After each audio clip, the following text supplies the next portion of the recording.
Hello, I'm Mark Lawson, CEO of the ECS Publishing Group, and I'm very pleased to have a chance to visit today with composer Kevin Siegfried.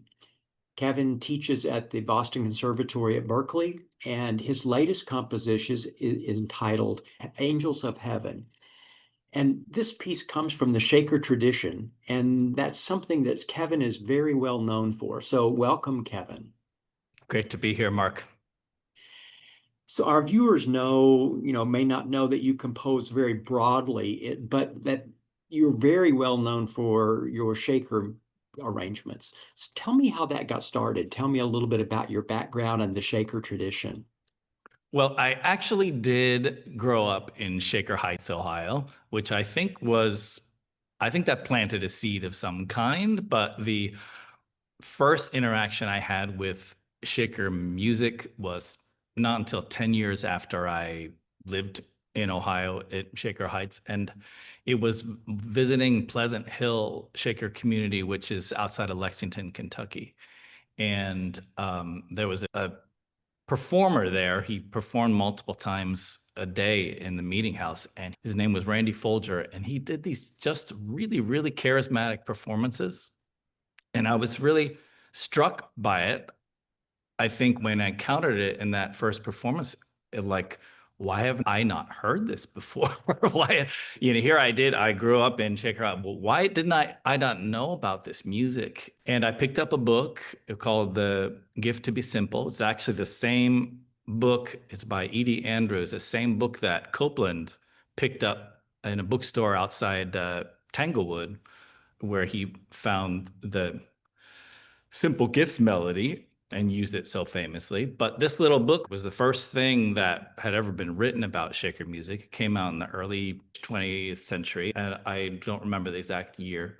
But as I moved through these pages, I still was just so struck in the kind of the freshness of the music and the relatability of it, and how there was just something about shaker music that was unlike any other early American music. That when I first encountered it, I was not a stranger to early American music. I mean, I knew my Billings and some shape note rep and that sort of thing, but topically, the texts were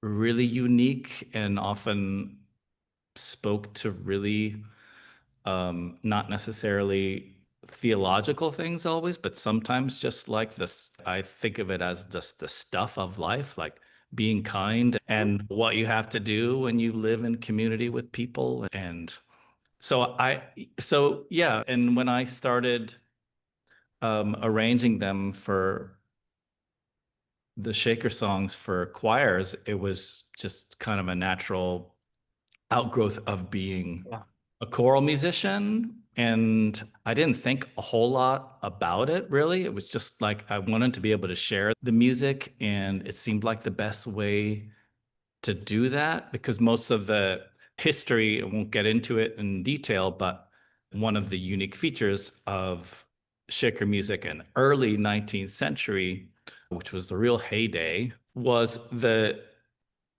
shakers left behind not only instruments, but harmony, singing, and, for the most part, entirely. And so there was music that is generated melodically.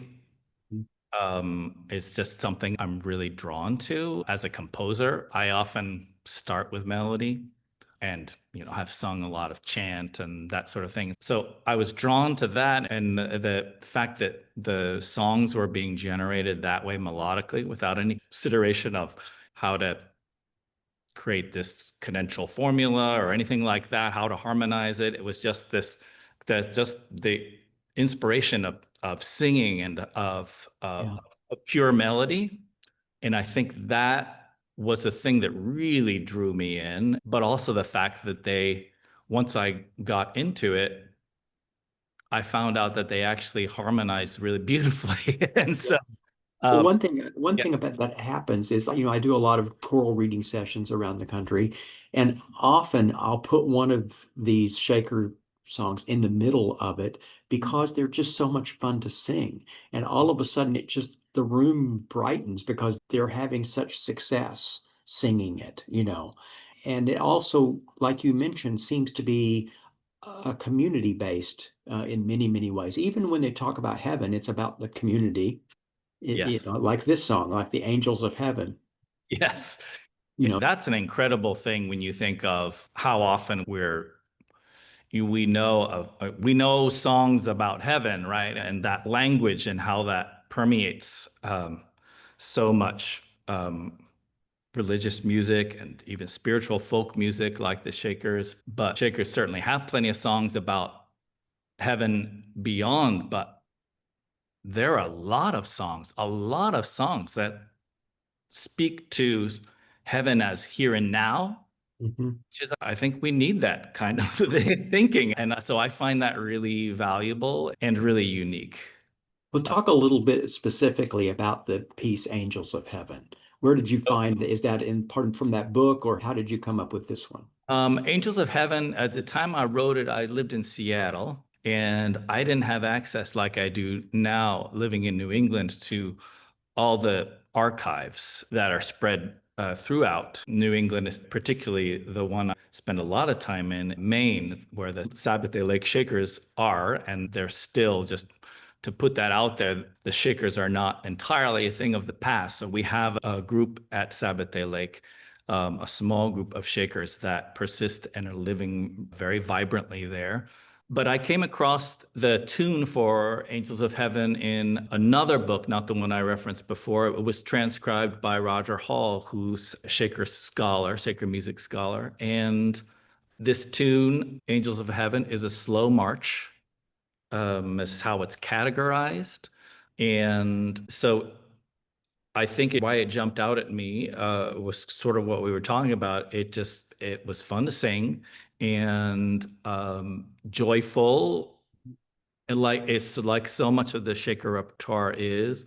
And since it was originally used, I mean, the function of this song was that it was as a dance song. The Shakers in the 19th century, this has fallen away, it doesn't continue today. It sort of fell away in the early 20th century, but in the 19th century, in the 18th century, the reason the Shakers immigrated to the New World at that time was not yet the United States, but the reason they immigrated was because dance movement was a part of their worship and not very approved of in the United Kingdom at the time, and not very approved of necessarily in the United States either.